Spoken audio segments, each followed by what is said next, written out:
Hmm. Srila Gurudev ki jai, Sriman Mahaprabhu ki jai, Shri Harinam Sankirtan ki jai, Gaur Bhakta Vrinda ki jai, Gaur Praman Hari Bol.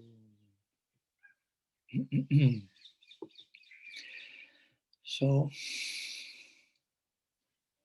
my pranam to all of you again, and more than welcome. We are continuing with our series of lectures concerning Vaisnava etiquette. So today we are in our meeting, 11th meeting, where we will be starting a new topic in connection to Diksha Mantras, the chanting of Diksha Mantra, Nama-japa, Sankirtana, and how Vaishnava etiquette plays itself out in the connection of these different limbs of our sadhana. But as usual, let's begin with some brief recap of what we were studying during last week. Our last third session connected to the concept of sadhaka deha and what to do with that, if you will, in the context of Vaishnava decorum. So we were sharing some practical tips after some introduction and after how to deal in different daily moments of our schedule. So we began our last meeting speaking about some considerations to have while bathing, the shower, if you will, importance of it in itself, morning shower.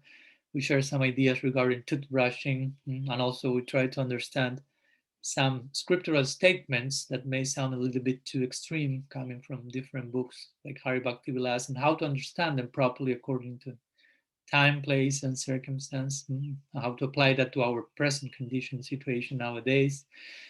We also share some considerations regarding different um, types of water, if you will, cold water, warm water, the cleanliness of clothes, regarding sleeping and bathing, and etc. Trying to always emphasize this conception of cleanliness as something that will uh, invoke sattva, and on the basis of that sattva, we may be more prepared, if you will, more equipped for transcending sattva itself eventually. Um, we spoke about the other types of bathing or shower, not only the one with water in some exceptional cases, or just to consider regarding ashes and cow dust, and mantra snan, mantra bathing, or manasika snan in your mind, connect to Shmaran of Sri Krishna. So after the bathing chapter, if you will, we spoke on achaman as well, in the most simple of its forms. So some extra part of daily purification. We spoke about this conception of Ganga water, Ganga Jal, and how to make Ganga Jal with a particular mantra. I didn't mention that, but in any case, someone may need that mantra. If you don't know it, you don't have it, you can just ask me by private message, and eventually I can send you these different mantras we may be sharing. So after speaking about Achaman and how to perform that in the simplified way, we spoke about Tilak, which also receives the name of Udra Pundram or Sri Hari Mandir, which has to do with conceiving our body or Sadhaka Deha, which is not ours, as I mentioned, as a temple, as a mandir of Hari. And as a temple, it has to be ornamented, decorated, so Tilak has to do with that. And in this way, increasing our awareness of the sacredness of this body, and in this way, not seeing the body in a different way, like just a vehicle, a means for separate interest and whatever types of enjoyment that are not connected to the idea of being in a temple, basically. So there were different types of tilaks. We spoke about that according to which sampradaya you are, according to which parivar in the same sampradaya you are. And even in that context, there are different materials you can use for making the tilak. So we spoke about that. Gopi Chandan, Radhakunda, earth, Shamkunda, Tulsi, earth, or water, Ganga water, in case you don't have any of them or you cannot use them on a daily basis for some specific reasons. We also explain in some detail the different mantras that we use when putting different markings of tilak around all along our body, and different meanings of those names. Three main levels we mentioned, that some of these names that may be connected to Vishnu to begin with, then we could connect them on another deeper level to Krishna, Braj Krishna, and even in a more specific way to the particular affinity one may have for him there. So Achaman, Tilak, all this is to be done on one asana ideally, not standing and not sitting anywhere, basically everywhere and anywhere, but in a specific place ideally. Also, as an extension of the idea of Tilak, we mentioned the possibility of wearing the footprints of Bhagavan, Sri Hari, Krishna, Radha, Mahaprabhu, Nityananda, or the names of one's Ista Devata. One can also recite prayers in between, many nice prayers one may include in one's morning sadhana. Also, we share some ideas, some words regarding Sikha, regarding wearing the Kantimala, all of these different symbols that some of them specifically are connected with the Gaudiya Vedanta, Gaudiya Vaishnavism, like Kantimala, Sikha being a more universal Vedic-like designation, if you will. Somehow or other, the purpose of this as well, as once my Guru Maharaj will say, is that will protect you by wearing those things. In many senses, it protects you. One of the more practical senses is that when people see you with Sikha or Kantimala or whatever, Tilak, they will ask you about that. And you have the opportunity to engage in Harikatha and that way be protected, but also you should behave according to what you will say. You have to walk the talk. So those items also are forcing us, if you will, to represent the ideal they point to. So that way we are protected from ourselves, if you will. So it's important if we wear all of them or any of them, that we have the proper awareness and how they are blessing us, how they are protecting us, how they are invoking further and further bhakti samskars and a sense of identity that may be really tied to our ultimate ideal, basically. So again, we share all these considerations. In some cases, some of these things may not be there possibly, but for example, if you are to enter into the altar, all the things are mandatory for sure. And all these achaman, bathing, tilak, and so on are preliminary, if you will, functions before chanting one's Diksha Mantras. And so today we will continue with that. We will continue with the chanting of Diksha Mantras, and of course, in connection with that, Nama-japa, Sankirtana. I'm sure I won't be able to cover all these points in one single lecture, so for sure we will extend our discussion at least one more meeting. Let's see how many more. So let's begin speaking about Diksha Mantras. Sometimes we may call that mantra dhyan or meditation. Our mantra, and with mantra I refer to what sometimes is popularly known as Gayatri. So this is what comes after in our daily schedule, somehow or other. We are like kind of given a general glimpse of how the day may unfold, if you will, in a general way. But strictly speaking, although we may express in regarding to these mantras as Gayatri, strictly speaking, that's not correct. Because Gayatri, there are many Gayatris to begin with. Of course, generally when we say Gayatri, generally the idea in India or in connection to Vedic tradition is what we call sometimes Brahma Gayatri, which sometimes is called Savitri Gayatri. Some different names is referring Om Bhu Bhuva Swaha and so on. And sometimes, of course, it is given a name because there are so many other Gayatris present there. Even in our own Diksha Mantras, we sing many Gayatris, but not all the lines that we sing for those who have received Diksha are Gayatri in itself. Gayatri refers to a particular meter that has a particular number of syllables and so on. So the point is, we may say, I will chant Gayatri, but actually it's a loose way of expressing that. So more specifically, it's Diksha Mantras, because we have Gayatris, of course. We have Guru Gayatri, Gaur Gayatri, Kam Gayatri, Brahma Gayatri, but we also have mantra, Guru Mantra, Gaur Mantra, Gopal Mantra, which are not Gayatris. It's another structure. So we may refer to them, and I will do that here, as Diksha Mantras. And of course, whatever I will say in the context of Diksha Mantras is applicable for those who have actually received Diksha. And I'm sure not all of you present here have gone through that initiation in particular. So I will be brief in this. So those who have not received Diksha do not feel like, well, I do not have anything to do here. And then we'll proceed with Nama-japa, in which all the ones presented can be included. But the brief considerations about Diksha mantras are important. Even if you are to receive Diksha at some point, you can already get a grasp on this. So, of course, uh, this is generally done. Still, we are in the Brahma Muhurta moment of the day, accordingly to the timing we were sharing. And again, this is a general idea. Each one will deal with this according to their possibilities in their daily schedule. So when we say Brahma Muhurta, I mentioned Brahma Muhurta is lasting for an hour and 36 minutes. That is 96 minutes.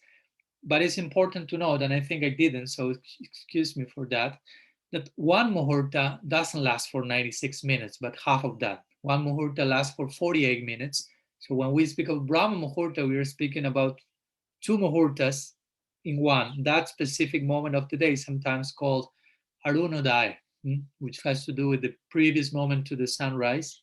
Bhaktivinoda Thakur has his famous Arunodaya Kirtan.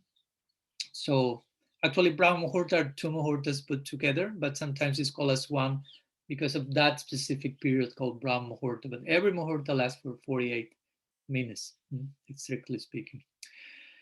So regarding the Diksha mantras, going back there, I won't elaborate on the meaning of them and the significance of them because this is not the topic in this series, although it's always important to how to say, to bear in mind the significance of their content in order to approach them with the proper decorum. Because as much as you have some sambandha of what we are about to embrace, that will help you to properly conceive and appreciate and value and take that seriously, whatever you are about to embrace. So the Diksha mantras are given by Sri Guru in the moment of Diksha, they're technically called initiation. And all of them, as you know, in our particular lineage, we received lines connected to Guru, Mahaprabhu, Krishna, Radha, according to the conception of some of our acharyas in the Brahma Gayatri, and even in Gopal Mantrakam Gayatri can be taken in that direction, according to one's affinity for sure. But the point is that all these different lines are there to develop our relationship, increase our sense of relationship with all the personalities included there. Through the medium of mantra. Through the medium of mantra, we can develop our connection with Sri Guru by reciting Guru Mantra, Guru Gayatri, with Gaur, Mahaprabhu, and Gaur Lila in itself, but chanting Gaur Mantra, Gaur Gayatri, with Braj Krishna by chanting Gopal Mantra, Kam Gayatri, Brahma Gayatri. Srila Simaras has explained that very beautifully in connection to Radha Dasim, which can be applicable in the context of Manjari Bhav, or if one may have affinity for Priyanarma Sakhi as well. So again, I won't give a detailed explanation of each line and every word of each line. That may be for another moment. But the point is, it's significant. It's not just something that I received and I can just dismiss that or chant that whenever I want, whenever I can. As much as we become aware, again, of the depth of the content in these sounds, divine sounds coming from the heart of Sri Guru, from the heart of the whole parampara through Sri Guru to our heart, we will be able to embrace them more seriously and make them a steady part of our daily sadhana. So when chanting our Diksha mantras, as usual, there will be different standards according to one's own line, parivar, or one's own guru. Not everyone will do that in the same exact way. And this applies not only for chanting Diksha mantra, but basically to most of the details of our daily devotional life. So do not go neurotic by comparing yourself or your standard with other standards and wondering which is the correct one.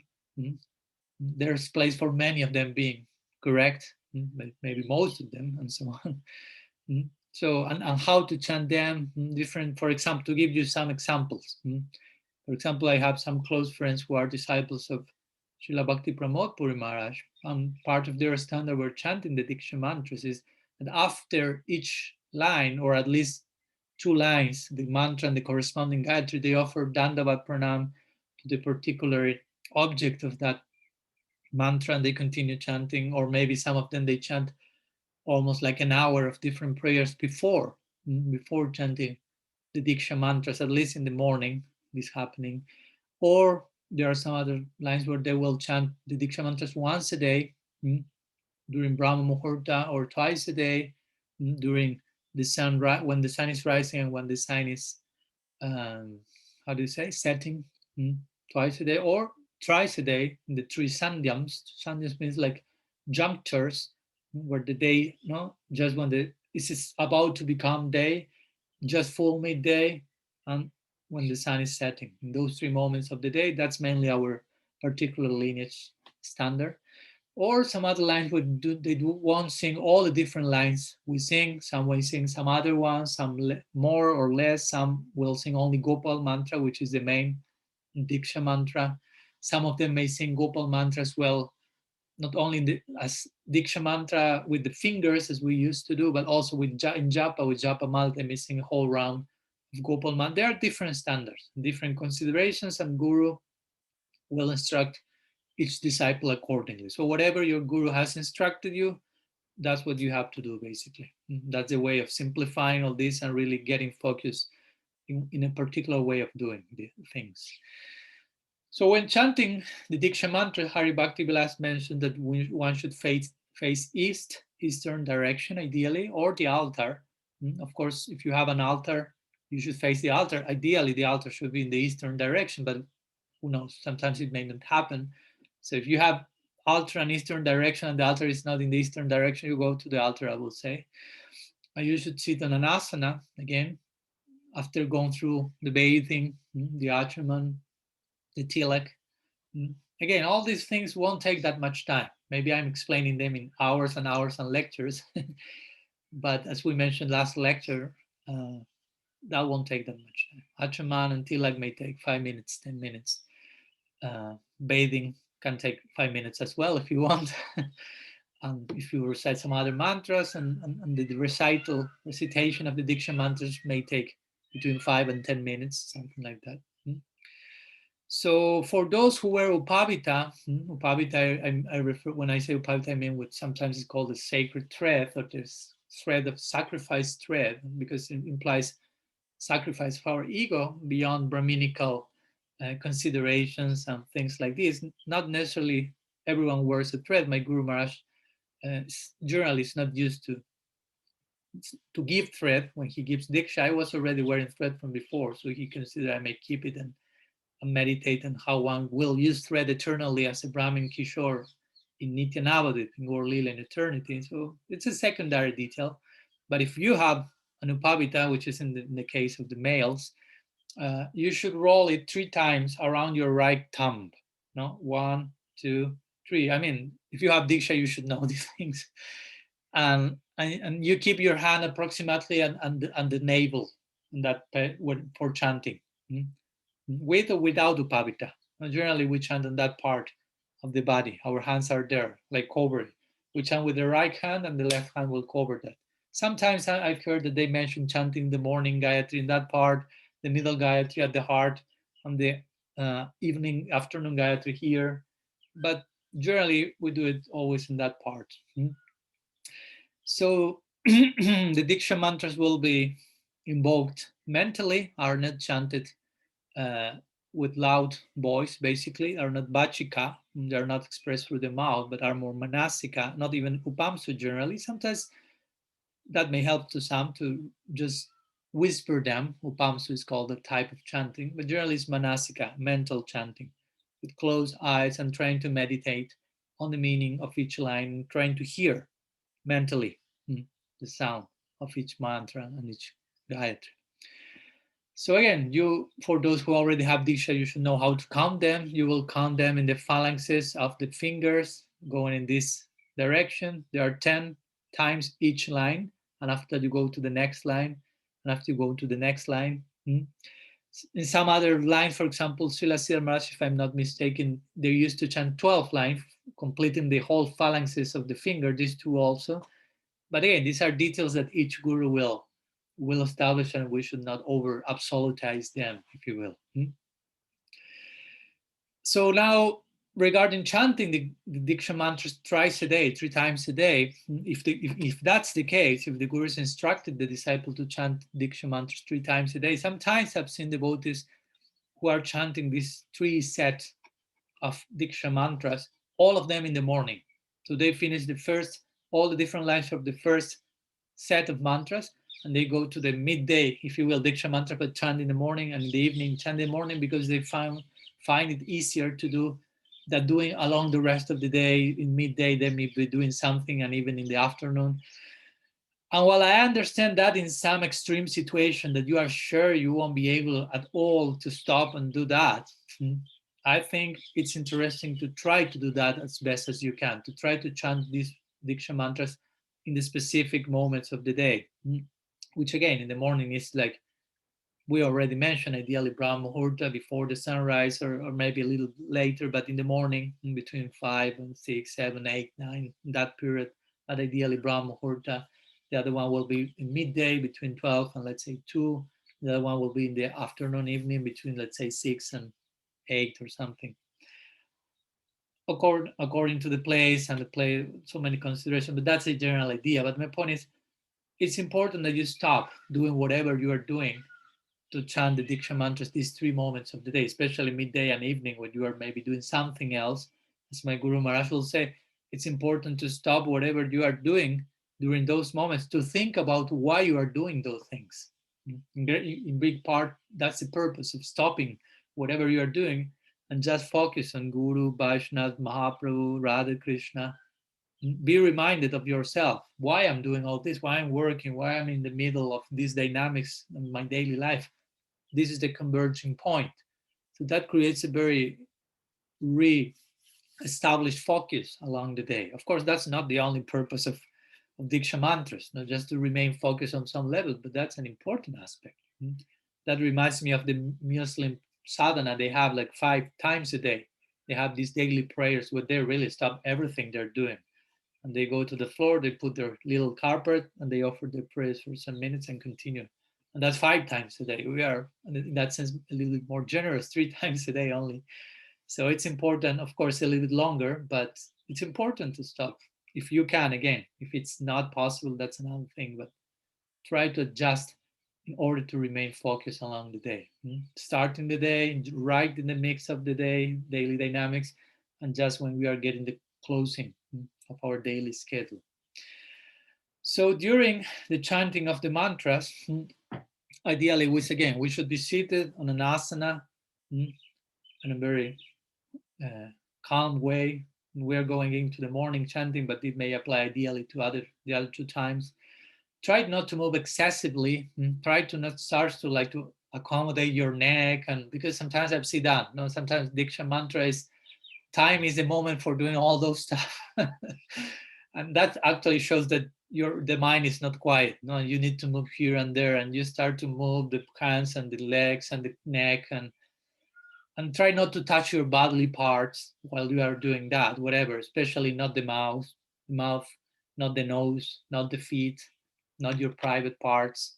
I mean, try not to do nothing apart from focusing on the sound and the meaning of the Diksha mantras. That will be the idea applicable here, and as we will see next, applicable also to Nama-japa, to the chanting of Japa. So some ideas I want to share with you, some considerations regarding, to begin with, Diksha mantras, for those who already have Diksha, for those who are eventually about to receive it. And again, more in the practical context of Vaishnava etiquette and how to properly deal with that. We are not delving into detail about the full meaning and explanation and conception of each line. That's for another moment. But of course, again, that helps us. That will inform our approach to all these practices. So hopefully you may be having this in place as well. So I will continue with Nama-japa, and I think I will extend with this a little much more than with Diksha mantras, and that may take us even more than one meeting. So many of the things that we have spoken till now will apply here as well. So again, regarding speaking about Nama-japa, chanting Trinam in the form of japa, then we will go to Nam Sankirtan.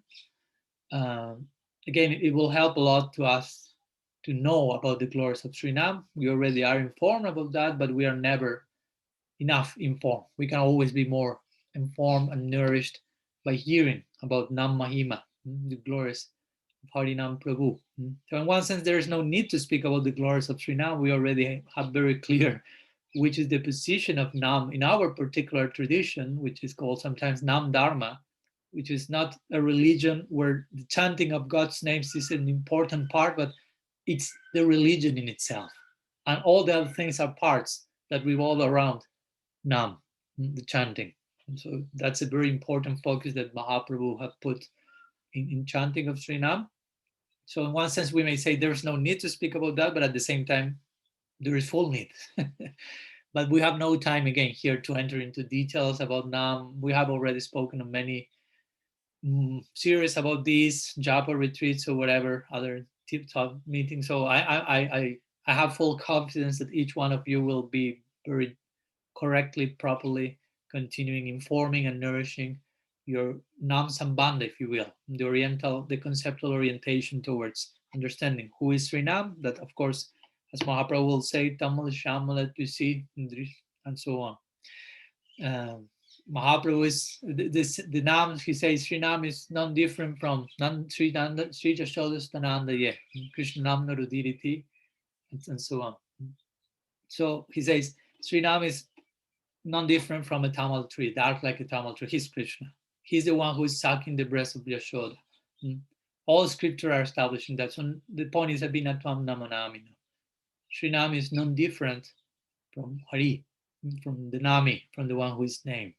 So everything is there. Yasharva Saktis, all Shaktis are present in Sri Nam and more, if you will. A special extension of Krishna's merciful disposition. So again, there's not the topic today to enter into the details of the glory of Sri Nam, but we should always bear in mind the topmost importance of Sri Nam, not only of Sri Nam, but also of the practice of Japa as a complement to Sankirtana. So we will share some words about that, of course. Because when we speak about Yuga Dharma, we may say Nam Sankirtan, but Japa is part of that. It's an extension of that principle. Sri Nam is there. And we will speak about that today and next lectures. And of course, we will speak about the quality of how we embrace the practice, but also sometimes the component of quantity may be connected to that in a proper way. For example, quantity is below quality in one sense. I mean, I can have lots of quantity, but no quality. But the point is that if there is quality, that will bring quantity, for sure. But also, if we commit ourselves to Sri Guru in relation to chanting some fixed number of rounds, if you will, some quantity, and we do that with the proper mood, we try to fix and maintain that, again, in a healthy way, not just attached to a number, that will give us blessings, will reinforce stability and fixation in our bhajan.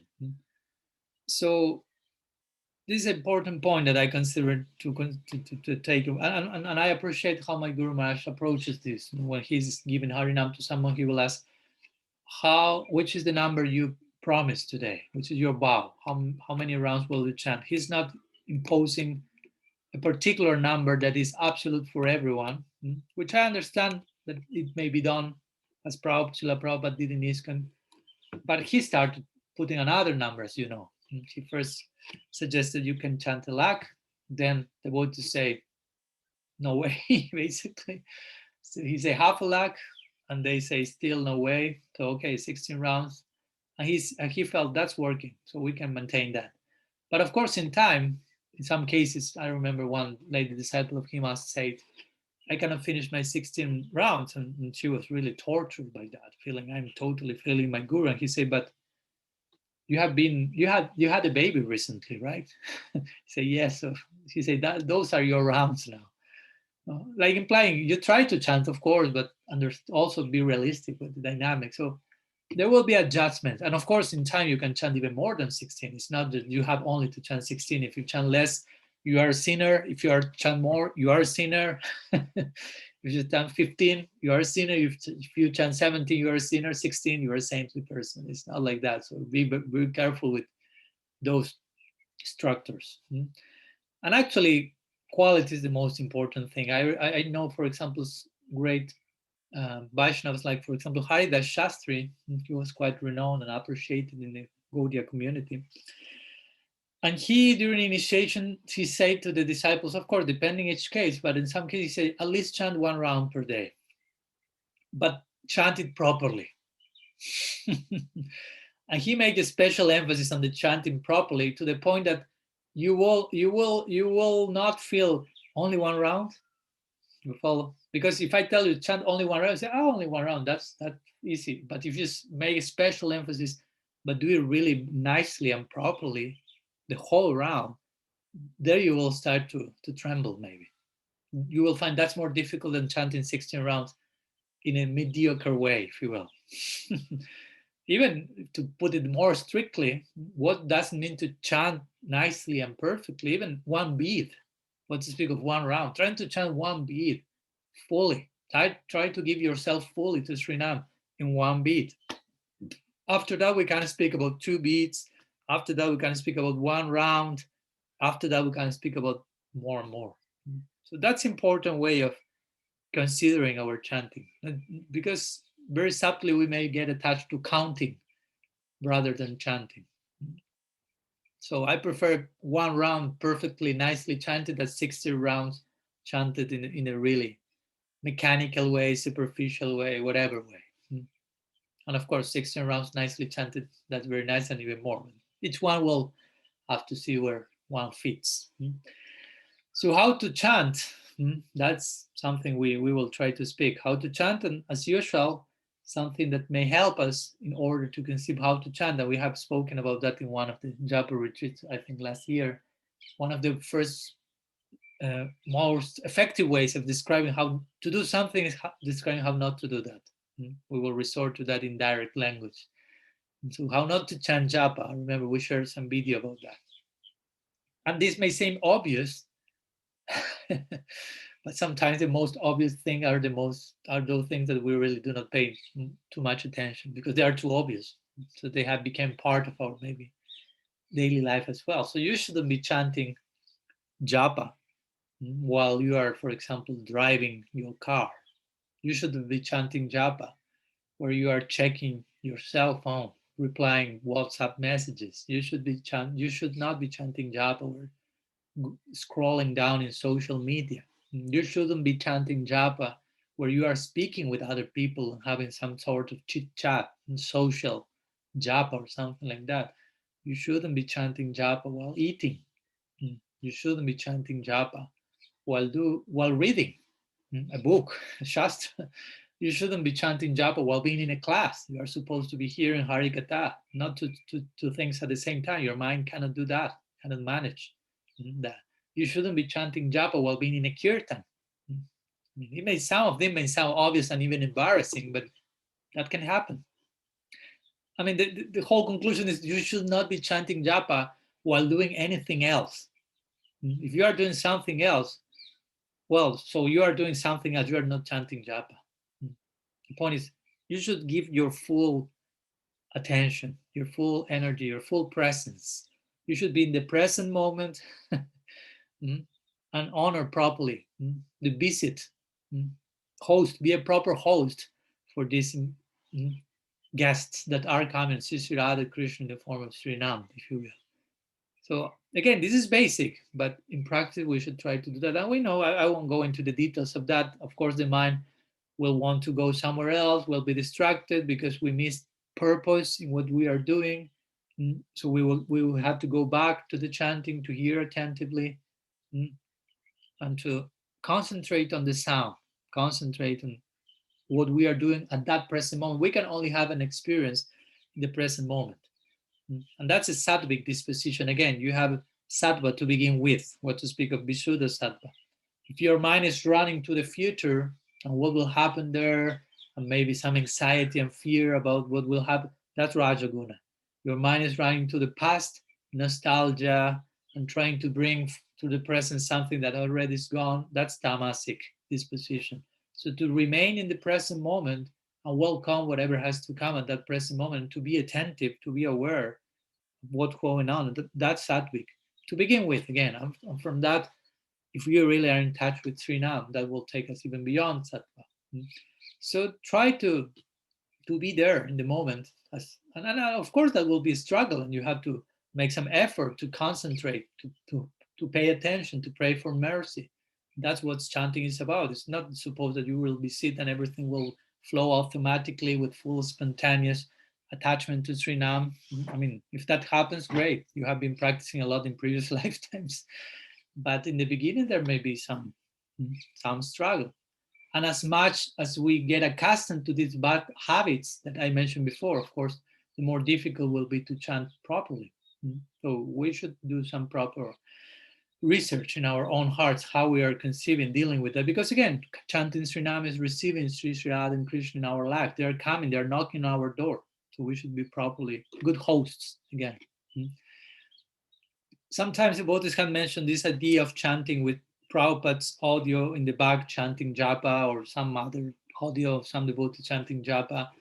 Personally, I do not do that. I'm not against that. I'm not saying that's sinful or something, but somehow that may create some distraction, if you will. And with this, I'm not one to offend Prabhupada for sure. But the point is, the idea of the chanting is also you pay attention to your own chanting. So sometimes you put the audio, someone else is chanting, and your mind may go there. Of course, I'm not saying there's no benefit in hearing someone like Srila Prabhupada chanting japa. But again, chanting japa means chanting japa yourself and hearing that, and you can hear someone else's chanting japa in some other moment, as we say, when you are sleeping or something. So what to speak of putting some other things in the background? I've seen sometimes devotees chanting japa, but putting kirtan in the background, kirtan music or a lecture. But again, your mind starts to go somewhere else. And you may feel, oh, I chanted the rounds very quickly, very smoothly. But actually, because you were totally distracted, it's like if you are chanting japa while you are cooking or while you are reading, and you are mainly reading rather than chanting. So you may feel, oh, the 16 rounds went so quickly, but actually you were most focusing on something else. And that's why you were not suffering, if you will, the chanting, something like that. When we are trying just to chant and not to do anything else, there you will feel most probably there is some reaction to that and you need to deal with that. Also, do not try to interrupt your rounds. So you are chanting, try to chant, and even if you have something else to do, try to finish the round you are chanting. Do not leave the round just in the middle of that. Of course, if there is some emergency, the house is burning or something, that's another thing. But generally speaking, try to finish each round, not leave the round at the middle. Sometimes I've seen devotees having some sort of, I don't know how you call, where you can hang your japa beats, whatever you were chanting, and when you will come back doing whatever you were doing, continue from that spot. But again, that may create a pattern that you can do that anytime you want. And that becomes constantly interrupted. And especially nowadays, we live in social media yoga times, and having a cell phone close to you while chanting japa, that's one of the most dangerous things on earth, because that implies constant interruption. At every, I don't know, in 1 minute that will vibrate or sound who knows how many times. And that will create some interruption. So I will recommend you put your cell phone somewhere else, because japa mala is your cell phone at that moment. That's a real cell phone. Maha mantra is the number, direct number to call Krishna, and there will be no answering machine on the other side. There is no, leave your message, we are not at home now. There will be immediate reply, but you have to also call in the proper way. So there you have your cell phone, there you have your phone number, Maha Mantra, Japa Mantra.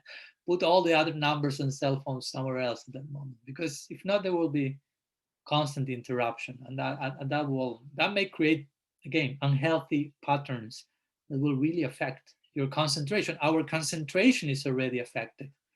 As I remember we spoke with Guru Nista some time ago about these phenomena, and some books written on this, like Digital Minimalism or The Shallows, what the internet is doing to our brain. I recommend devotees to study a little bit those type of works, because that really gives us a glimpse of how modern dynamics and social media may really be affecting our concentration and attention. And that's, if you will, the best thing we have to offer to Bhagavan, especially when we are chanting, our attention, our fixation, our focus capacity.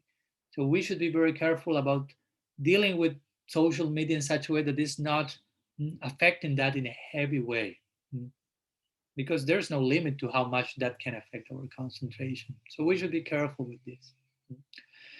Of course, if you speak about Vaisnava etiquette in the context of chanting, We also have to mention the 10 offenses. To mention that they should be considered. I won't enter into detail and mention each of them and explain them.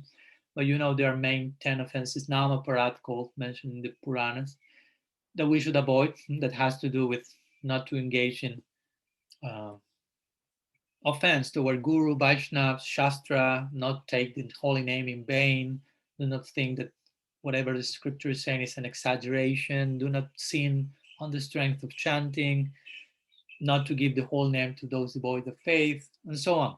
We should know them by heart, ideally, and not only mechanical repetition by heart in every sense of the term, by heart. They should be in our heart. Mhm. So I recommend that. I won't enter into those details, but that's part of how to properly honor and deal with Srinam. Again, not in an erotic way, not only about the don'ts. I shouldn't be doing that, I shouldn't be doing that, but indirectly they are speaking about what should we do, what's the favorable, positive, ideal disposition in each one of those offenses. Not to offend the guru. What does it mean?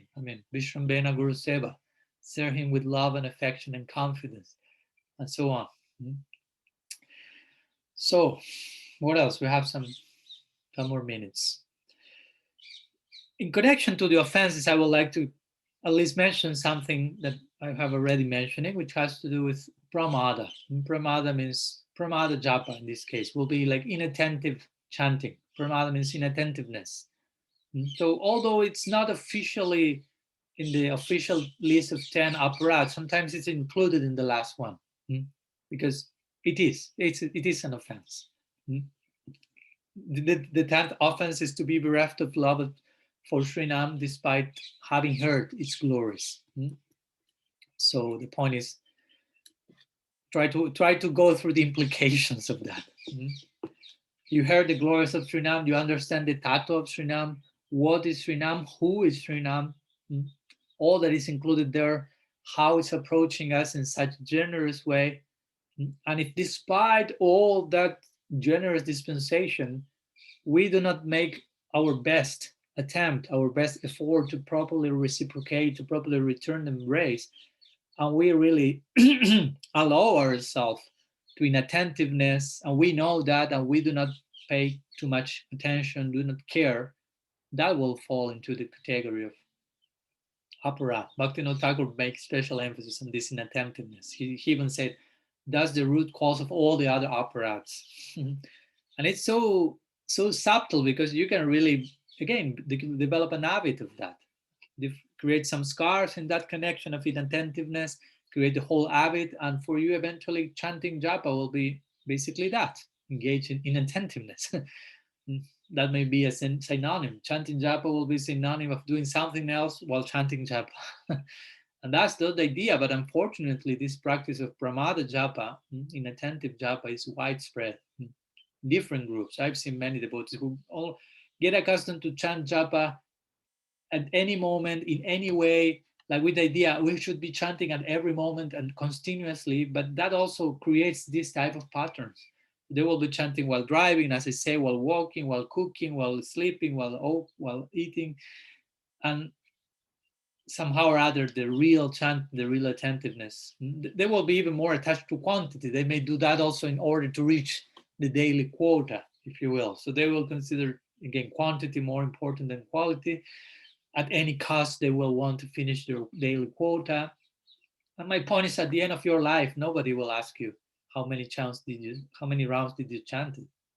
Nobody will ask you that. The question will be in terms of which was the quality of that. Nobody will ask you quantities. In terms of quantity, how many temples do you open, how many books you have written or read, how many devotees you have made, if you will. We do not make devotees to begin with, but Bhakti herself does that. But the quantity question won't be there, but the quality question will be there. And that will really, that's what the Gita says. Jam jam bhapi shmaram bhavam tyayanti ante kalivaram tam tami vaiti kamtya sadatat bhava bhavita. 3 times in this verse, the word bhava is included. So bhava means, it doesn't mean quantity. It doesn't mean the number. Bhava means, and that's a mere bhava bhakti, basically. Bhava means mood. So which was the inner mood, the attitude through which you were engaged in these things. That will determine your next life, says the Gita. According to the bhava in which you have lived your life, that bhava you will have when living this world, and that bhava will take you to your next birth.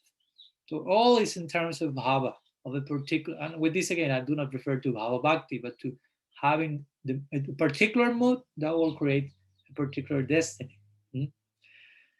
So this happens. This happens, and also this happens. How to say? In the name of finishing our quota, we may also dismiss the engaging in Sankirtan. This happens. Two things happen. Sometimes someone may engage in Sankirtan. This is a Yuga Dharma, no need for japa. Some other may be excessively attached. I have to finish my daily quota of japa, no need for Sankirtan. So we may undermine Sankirtan in the name of japa or in the name of being, for example, a Bhajananandi, if you will. But unfortunately, mostly of many so-called Bhajananandis may spend lots of time in finishing their daily lag, but sometimes that daily lag can be pramada japa mostly. And they may spend no time in Harinam Sankirtan. And also it's important for me to balance these two things. It's not only I finish my daily pot of japa, that's all. Harinam Sankirtan, especially in the beginning, for many, that will be much more helpful even than japa.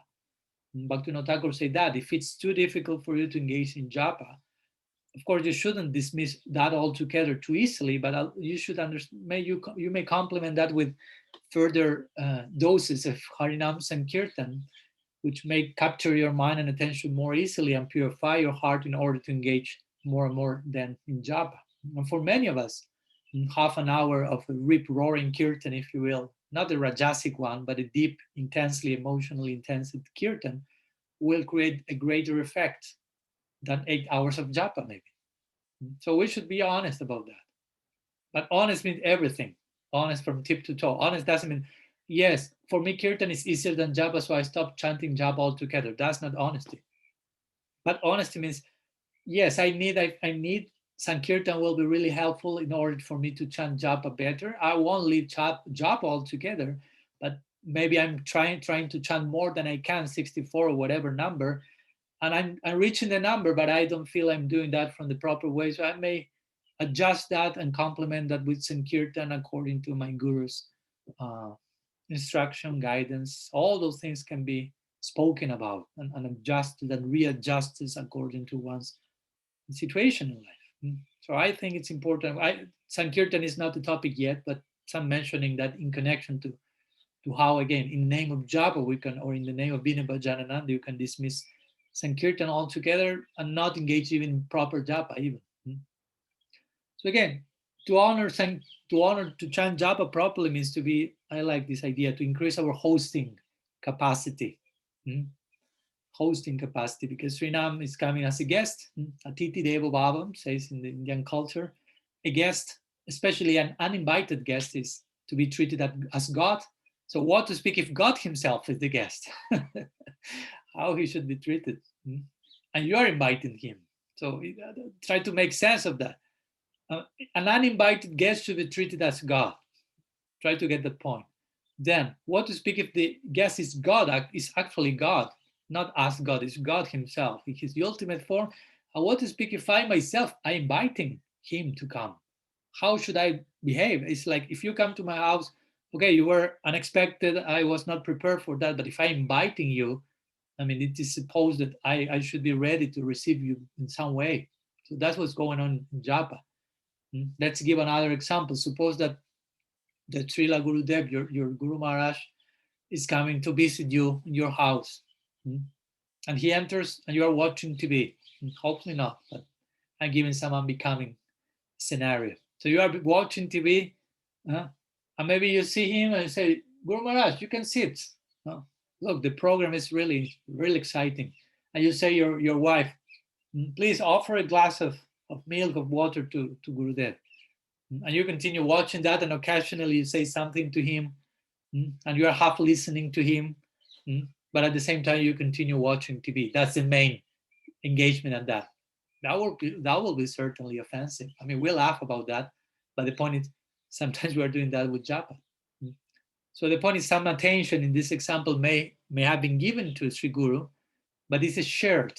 attention is divided. It's not ekagraha, like the Gita says, Vyabhyasyatmika buddhi ekiha gurunandana. But it's bahusakka hyanantasya buddhaya vyavasayana. Multi-branched focus, which is not focus at all. So if you are sharing your attention, like this example, with your guru, but with material things, whatever TV is showing, mine is like a TV, if you will. So this is the same with japa. If you combine japa with any other activity, material activity, whatever, you are dividing your attention, your heart, your energy at that moment. And you are basically saying to Srinam, I don't care too much about you. I don't care. So we should not contradict ourselves. If we care about Srinam and we are inviting and we pray for mercy, we should walk the talk. So that's why japa should be ideally done in a particular way, in a particular disposition.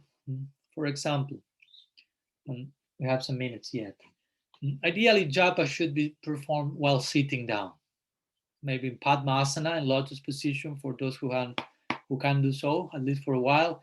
It should be done in a solitary place. One should keep one's japa mala in a very, generally japa mala may go to in one's heart. That's a nice way of chanting. You can keep that close to your heart or next nearby the navel, that area. And one may be murmuring or mentally repeating the syllables of Srinam.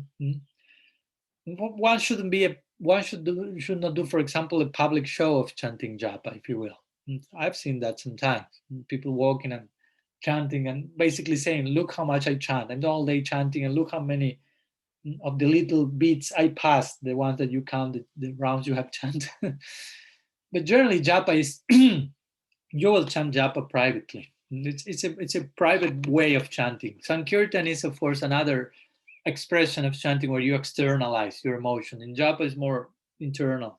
Of course, Sankirtan is totally internal, but in another dynamics. So you should chant your japa again in a solitary place. You just, as Sanatana Goswami will say, Gopayat Guru Radmana, Gopayat Istadevatang, Gopayat Chaniyama, Nijamalikam, Gopayat Chaniyamantra. You should hide your Istadev, you should hide your Guru, you should hide your Malika, you should hide your mantra. Hide doesn't mean that you will kidnap Gurudev and put him in a room. I'm following Sanatana Goswami. It means try to keep him or try to keep all these principles I mentioned, Istadev, mantra, Malika. Malika refers to the bead bag, how do you call in English, where the mala is, the Malika. You should hide them. You should not make a public show of that. You should not make that something cheap. This is something that you confidentially are dealing with in the depth core, in the core of your heart. So, for example, chanting japa, generally the tradition is, at least most of your rounds, you will try to chant them in a private way, in a quiet way. Sorry. In a private room, if you have the chance, or in the temple room if you live in a temple or whatever. But try to get my point. I remember once one devotee, we were in this was where in Bulgaria some years ago, and we were in one retreat that we were invited with another sannyasi friend of mine, Swami Maharaj. And after being in the retreat, it lasted almost a week, 4 days, 5 days. So both of us, at least our standard is we wake up in the morning and we will chant japa in our own room, in our own place, if you will. We are not chanting japa like publicly, mostly. So at the end of the retreat, one devotee, we heard that he didn't say that to us, but he was criticizing us, saying, these sannyasis are not chanting japa. And he was saying that because he never saw us chanting japa. So we were laughing, like implying, we are supposed to show to the public that we are chanting so they believe us. That's not to be done, again, openly, if you will, as a show. I'm chanting. And of course, this person that was saying that was all day long chanting japa in front of everyone. But you felt that he was, with all respect, but engaged in pramada japa. He was chanting japa in the class. He was chanting japa at every moment. And you realized he was not chanting japa. He was mainly showing, I'm chanting japa. So, for example, Hari Bhakti Vilas, Sanatana Goswami says there, in times other than the japa time, one should worship the mala. Mala means like garland. In this case, will mean the beads that one uses for chanting. It's a garland of beads. So in times other than the japa time, one should worship the mala and keep it hidden. When I say worship, not necessarily you have to do a daily arti or something. Well, one should respect, one should honor the japa mala. Maybe before chanting, after chanting, one can put that in one's head. You won't put the mala or the malika with the bead bag anywhere. You won't throw it in a dirty place on the floor. And keep it hidden, he says there. Like again, you are not just like showing, here's my mala, here how many rounds I did. It's a confidential affair. It's a very secret thing. So in a humble way, we should do that, of course. So there are many points to continue sharing. I don't know if stopping here, maybe you may have some questions. So I think, let's see.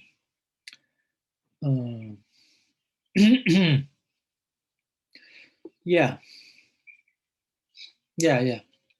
Let's finish here. We can continue next lecture about topics connected to this. And Nama-japa, and of course, we will give some time if you have any question. So I will unmute you all in case you may have some other question. Some questions.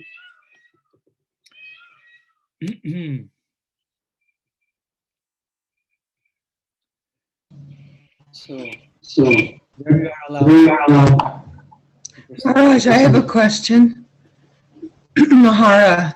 Yes, Mahara. My voice is being better. I can put my video on. Yeah, I just wanted to ask you, when we're chanting japa with others, are we supposed to be really quiet?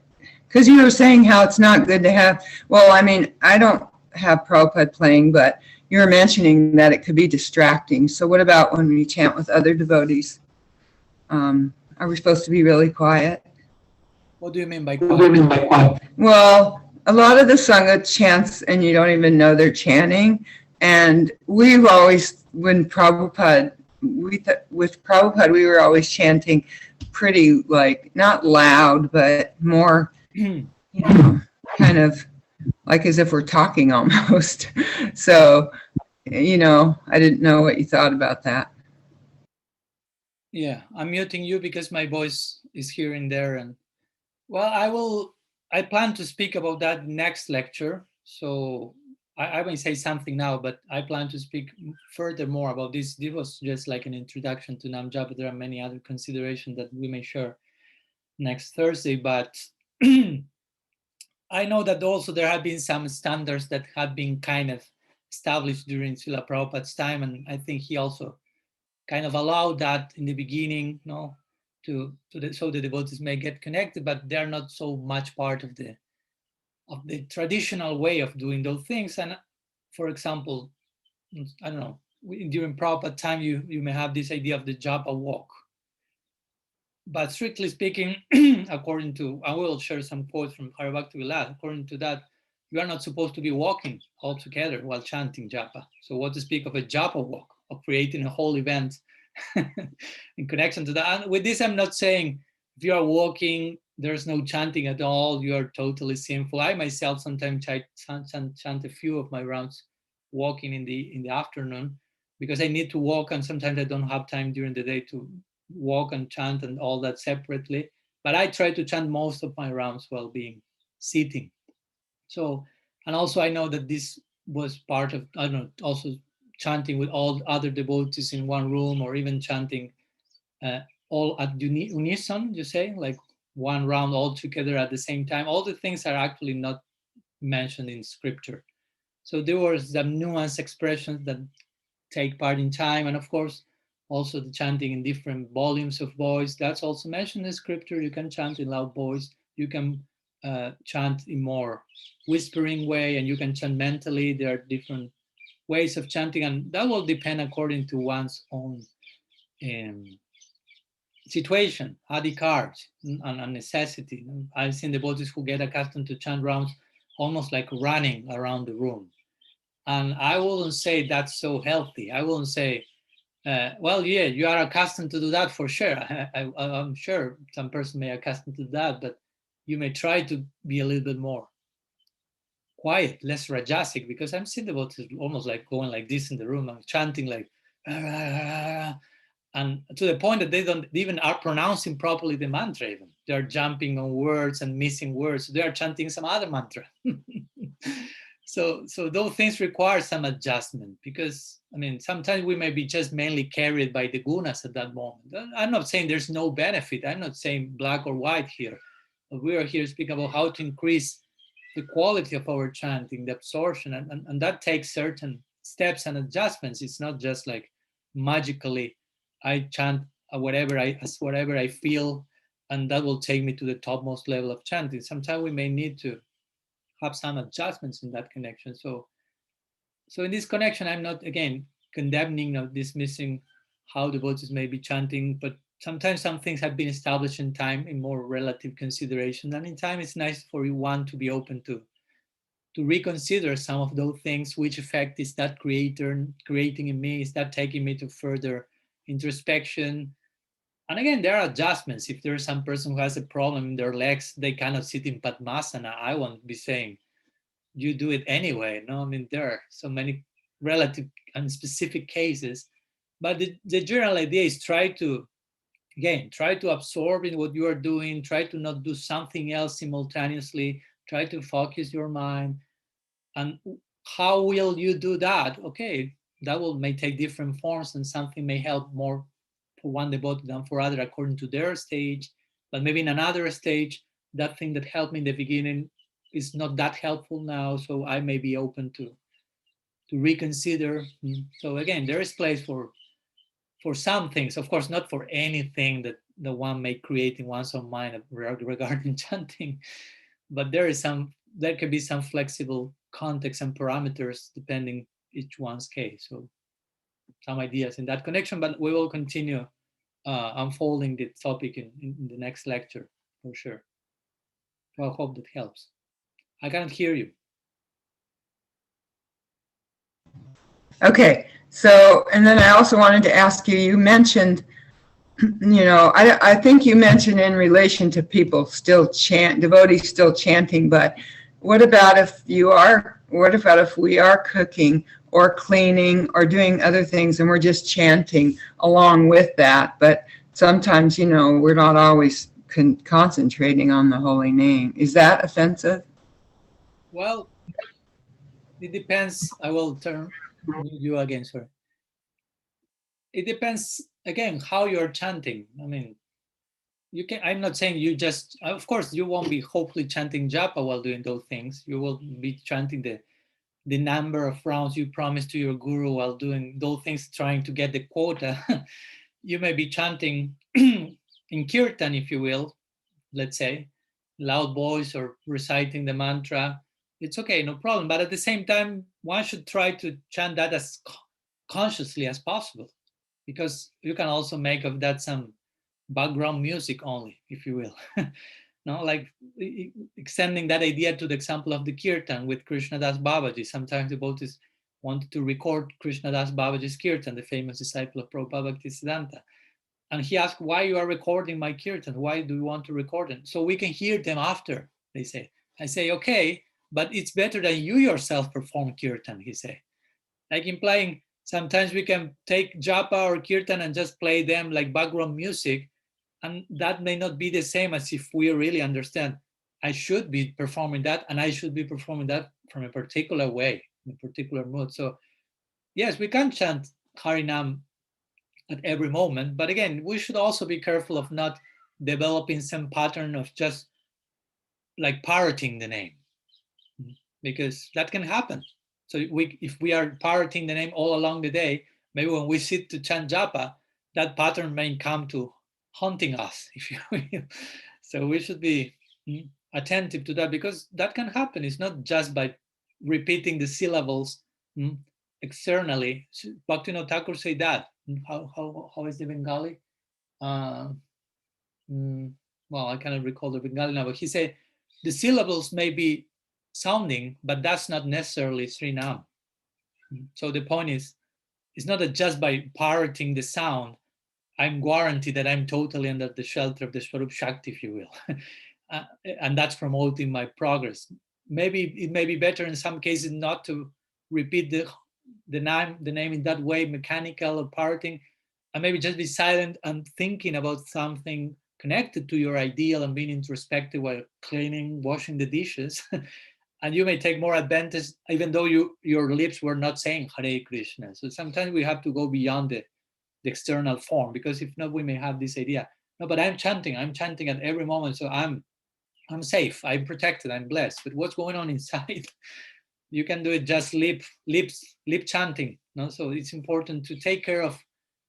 It's a whole project. It's a whole relationship. That's the point. Chanting means developing our relationship with Radha Krishna. So relationship takes time and takes sacrifice and focus. So how you are taking care of that relationship. So one should be introspective and get to that conclusion, each one of us personally. So we should take that as a very sacred thing.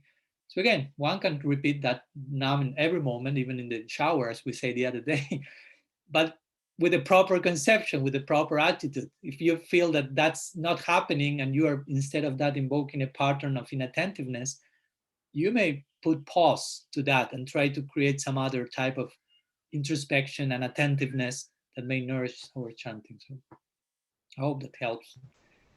Yeah, thank you. That was great.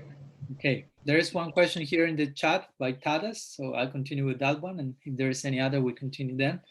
He says, does it count as Sankirtan if I sing Kirtan just together with my wife? Because it is a kind of it is kind of personal thing, maybe even more than Japa for me. When I have tried to do it with others, it was like one big distraction. Thank you. Yes, of course, Kirtan. I mean, if you chant Japa loudly, that's Kirtan even. That's considered Kirtan according to Sanatana Goswami. If you chant Japa mentally, that's considered Smaran, actually. Manasika Japa. I will speak on that next class. If you chant Japa loudly, that's actually considered Kirtan. If you chant Japa whispering, that's considered Japa, basically. So I'm saying that to begin with, but what to speak if you are not doing Japa, but you are chanting Kirtan loudly with your wife in this case. Even you may be without your wife, you may be for your on yourself and chanting loudly, and that's Kirtan also. Of course, the idea of Sankirtan, one of the meaning of Sam will have to do with Sangha or with Samyak or complete Kirtan in terms of quantity, implying someone else. But also, if you chant by yourself loudly with proper attitude, that's also counted as Sankirtan. There will be someone else for sure in that Kirtan, even though you may not see them. But of course, the principle of Sankirtan regarding congregational chanting implies in the congregation of like-minded devotees, in the congregation of people that join together with a common ideal, not just lots of people chanting together. That's not necessarily Sankirtan. They may have totally different interests, and one is chanting just for the sake of being famous, to delight himself aesthetically through music. Some other is trying to catch the attention of the ladies by look how I play mridanga or whatever. Some other is chanting, oh, by this nam I will be pious and I will attain swarga, I will attain moksha and merge in Brahman. And some other may be chanting with the proper intention according to our school. So my point is, ideally what we say Sankirtan is all the members, and I will speak more about that in the Sankirtan lecture, if you will, but all the members will have a common ideal and will be like surrendering their egos into the fire of the Sankirtan Yajna for the sake of Sri Nam. So yes, sometimes my point is sometimes you may get a group of many people that you feel this is not so favorable, so this is not so complete kirtan, so some kirtan. It's some in English, some kirtan, but not some kirtan.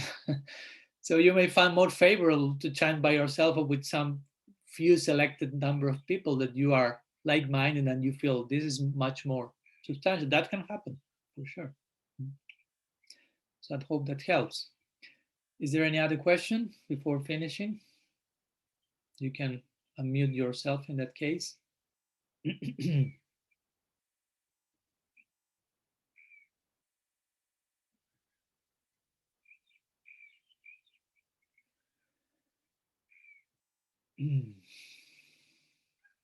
Okay, it seems we have no further questions today.